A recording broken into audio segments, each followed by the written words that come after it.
This video is not just for my subscribers. It's also for those who are close to me and don't yet know I'm an atheist and will see this sometime in the future. Most of them probably not for a while after this is released, but eventually. I'm in the closet when it comes to my atheism.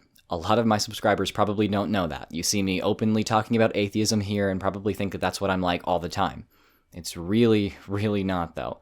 I'm out as an atheist to my wife, my parents, my sister, and a few friends I made after deconverting, and as of very recently, 2 friends from college. I don't post stuff on Facebook about this, and I don't share anything about my channel. The vast majority of the people I know in real life think I'm still a Christian. So why am I in the closet? Well, the culture that I grew up in is so deeply intertwined with Christianity that stepping away from Christianity is easily taken as a personal rejection of every individual in that culture. It has been taken that way by some of those who know I'm an atheist, actually.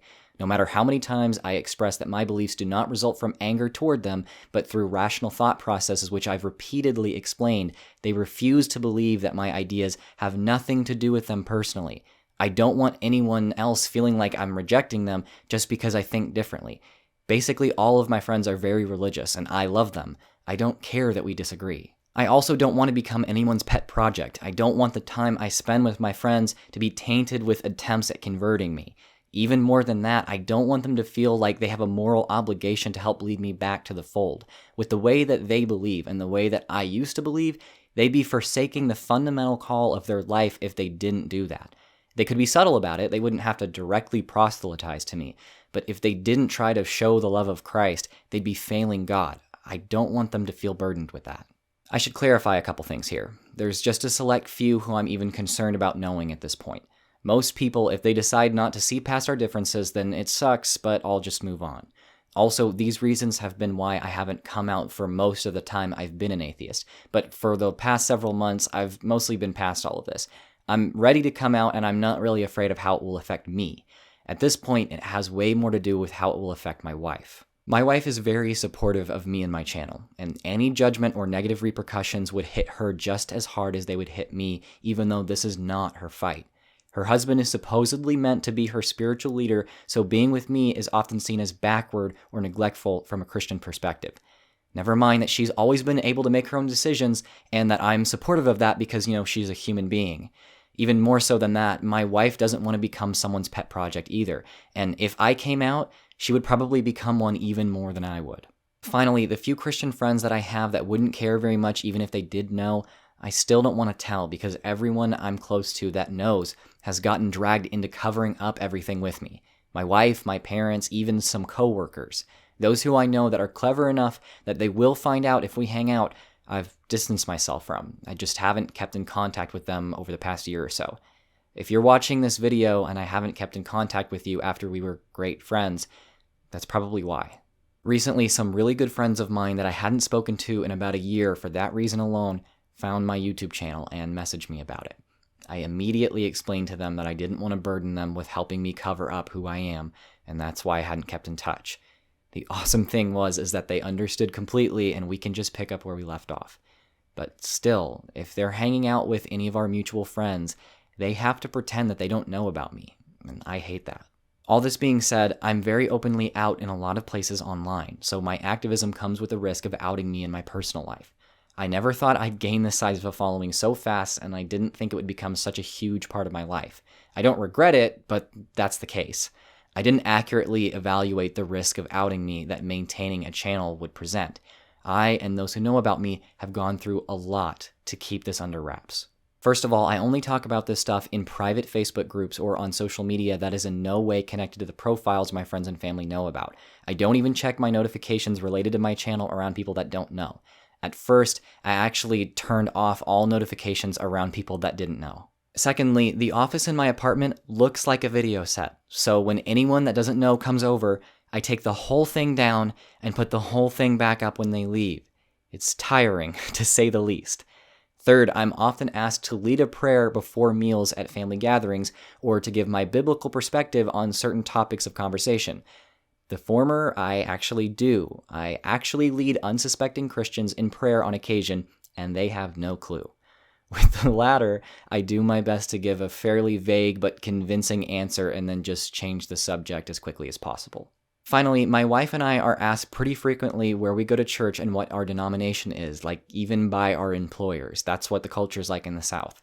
We usually say that we're non-denominational, which is technically true, but the church part is harder because any answer but the name of a specific church in our area is usually met with either disapproval of our backsliding or an invitation to a certain church that's totally not like all the other churches. It's not judgmental like that. We just do life together. In the end, we usually just say that we listen to sermons online on Sunday mornings and that we're just happy with that. Having to navigate all of this way before my channel started is largely what motivated me to start a channel where I dispel myths about atheists, demonstrate that atheists like myself are totally capable of leading good lives and promoting productive discourse, all while showing my face, so that other people in the closet will realize that real people like them think the way that they do, that they're not alone and they're not crazy.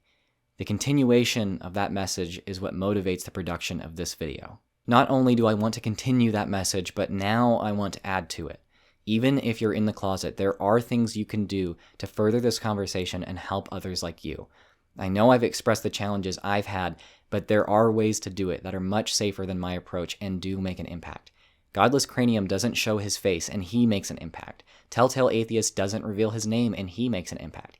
Even Seth Andrews himself remained anonymous for at least the first year of the Thinking Atheist podcast, and we all know he's made a huge impact from the very beginning. If you want to minimize the risk of being outed but still want to contribute, make videos using an avatar like Godless Cranium. Write an anonymous blog like The Closet Atheist, which is a great one, by the way, link in the description.